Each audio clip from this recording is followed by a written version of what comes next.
ಸರ್ಕಾರ ಬಂದ ಮೇಲೆ ನಾವು ಜನರಿಗೆ ಒಂದು ಪ್ರಾಮಿಸನ್ನು ಮಾಡಿದ್ವಿ.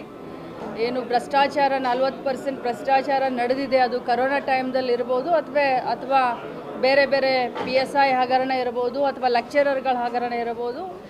ಈ ಎಲ್ಲ ಹಗರಣಗಳ ಸೂಕ್ತವಾದಂಥ ತನಿಖೆಯನ್ನು ಮಾಡ್ತೀವಿ ಅಂತ ನಾವೇನು ಜನರಿಗೆ ಆಶ್ವಾಸನೆ ಕೊಟ್ಟಿದ್ವಿ. ನಿನ್ನೆ ಬಂದು ಆಯೋಗದ ಮುಖ್ಯಸ್ಥರಾದಂಥ ಬಂದು ವರದಿಯನ್ನು ಒಪ್ಪಿಸಿದ್ದಾರೆ. ಇವತ್ತು ಕ್ಯಾಬಿನೆಟ್ ಇದೆ, ಕ್ಯಾಬಿನೆಟ್ನಲ್ಲಿ ಇದ್ರ ಬಗ್ಗೆ ಚರ್ಚೆ ಆಗುತ್ತೆ. ಏನು ಮುಖ್ಯಮಂತ್ರಿಗಳು ಮತ್ತು ಕ್ಯಾಬಿನೆಟ್ ಡಿಸಿಷನ್ ತಗೊಳ್ತಾರೆ ಅದ್ರ ಮೇಲೆ ಕ್ರಮ ಆಗುತ್ತೆ.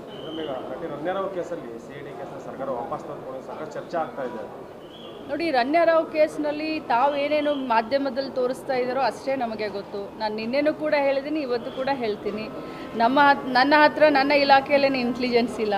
ಹೋಮ್ ಮಿನಿಸ್ಟ್ರಿಗೆ CM ಸಾಹೇಬರಿಗೆ ಇದ್ರ ಬಗ್ಗೆ ಗೊತ್ತು. ಬಟ್ ಒಂದೇ ಮಾತನ್ನು ನಾನು ಹೇಳಲಿಕ್ಕೆ ಬಯಸ್ತೇನೆ, ಸರ್ಕಾರದ ಯಾರೇ ಇದರಲ್ಲಿ ಇನ್ವಾಲ್ವ್ ಆಗಿದ್ರೂ ಕೂಡ ಅದು ತನಿಖೆಯಿಂದ ಹೊರಗೆ ಬರುತ್ತೆ. ಹೊರಗೆ ಬಂದ ಮೇಲೆ ಏನೇನು ಕ್ರಮ ಆಗುತ್ತೋ ಅದು ಕ್ರಮ ಆಗುತ್ತೆ. ಮೇಡಮ್, ನೀನಷ್ಟೇ CM ಅವರು ನಾನೇ 5 ವರ್ಷ CM ಆಗಿರ್ತೀನಿ ಅಂತ ಹೇಳಿದ್ದಾರೆ. ವಿರೋಧ ಪಕ್ಷಗಳಿಗೆ ಬದಲಾವಣೆ ಹೇಳ್ತಿದ್ರು, ಅವರು ಒಂಥರ ತಿರುಗೇಟು ಕೊಟ್ಟಂಗಾಗುತ್ತೆ. ನೋಡಿ, ಖಂಡಿತವಾಗ್ಲೂ ಸಿದ್ದರಾಮಯ್ಯ ಸಾಹೇಬರು ಬಹಳಷ್ಟು ಸೀನಿಯರ್, ನಮ್ಮ ಪಕ್ಷದ ಸೀನಿಯರ್ ನಾಯಕರು, ಮಾಸ್ ಲೀಡ್ರ್ ಅಂತಲೇ ನಾವು ಅವ್ರಿಗೆ ಹೇಳ್ತೀವಿ. ಇವತ್ತು ಸರ್ಕಾರವನ್ನು ಬಹಳ ಚೆನ್ನಾಗಿ ನಡೆಸ್ತಾ ಇದ್ದಾರೆ. ಅವ್ರು ಏನು ಮಾತನಾಡ್ತಾರೋ ಅದು ನಮಗೆ ಆಶೀರ್ವಾದ ಅಂತ ಇಷ್ಟು ಹೇಳಲಿಕ್ಕೆ ಬಯಸ್ತೀನಿ. ಮೇಡಮ್, ನೀನು ಇನ್ನೊಂದು ಬಾಗಲಕೋಟೆಯಲ್ಲಿ ಅದು ಹುಡುಗರದ್ದೇನೋ ಸಮಸ್ಯೆ ಆಗಿದೆ, ರೇಪತ್ತು, ಅದು ವಿಚಾರಕ್ಕೆ ಬಂದಿದ್ದೆ, ಗಮನಕ್ಕೆ ಏನಾದರೂ ಬಂದಿದೆಯಾ?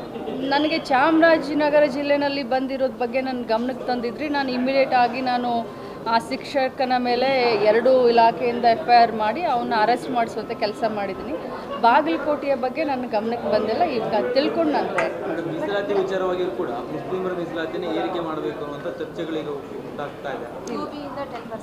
ನೋಡಿ, ಈಗ ನಾವು ಪಂಚಮಸಾಲಿ ಮೀಸಲಾತಿ ಕೇಳ್ತೀವಿ, ಬೇರೆಯವರು ಬೇರೆ ಮೀಸಲಾತಿ ಕೇಳ್ತಾರೆ. ಜನಾಂಗ ಬೆಳೆದಿರೋ ಜನಾಂಗದ ಯಾವ್ಯಾವ ರೀತಿ ಮೀಸಲಾತಿ ಬೇಕೋ ಅವರು ಕೇಳುವಂಥ ಅಧಿಕಾರ, ಹಕ್ಕು ಅವ್ರಿಗೆಲ್ಲರಿಗೂ ಇದೆ.